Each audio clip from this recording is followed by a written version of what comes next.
Comilla city কর্পোরেশনের একটি জরুরি বিজ্ঞপ্তি।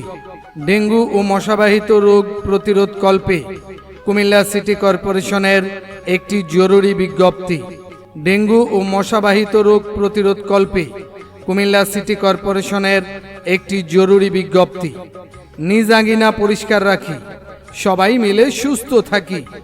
ডেঙ্গু ভাইরাস জনিত জ্বর যা এডিস মশার কামড়ে ছড়ায়, সাধারণ চিকিৎসাতেই ডেঙ্গু জ্বর সেরে যায়, তবে হেমোরেজিক ডেঙ্গু জ্বর মারাত্মক হতে পারে।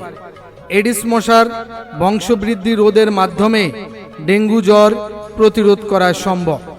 ডেঙ্গু রোগ প্রতিরোধে করণীয়: আপনার ঘরবাড়ি ও আশেপাশের যে কোনো পাত্র জায়গা জমে থাকা পানি 3 দিন পর পর ফেলে দিলে মশার লার্ভা মরে যাবে। ব্যবহৃত পাত্রের গায়ে লেগে থাকা মশার ডিম অপসারণে পাত্রটি ঘষে পরিষ্কার করতে হবে।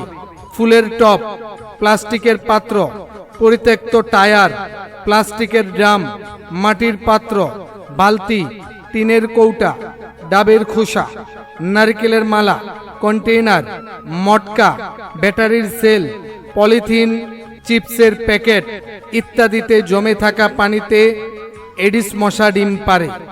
অপ্রয়োজনীয় পরিত্যক্ত পানির পাত্র ধ্বংস অথবা উল্টে রাখতে হবে যাতে পানি না জমে থাকে। দিনে এবং রাতে ঘুমানোর সময় অবশ্যই মশারি ব্যবহার করতে হবে, যেহেতু মশা শরীরের খোলা জায়গায় কামড় দেয়, তাই যতদূর সম্ভব শরীর পোশাক আবৃত থাকে এমন পোশাক পরা উচিত। সম্ভব হলে জানালা এবং দরজায় মশা প্রতিরোধক নেট লাগান, যাতে ঘরে বাড়িতে মশা প্রবেশ করতে না পারে।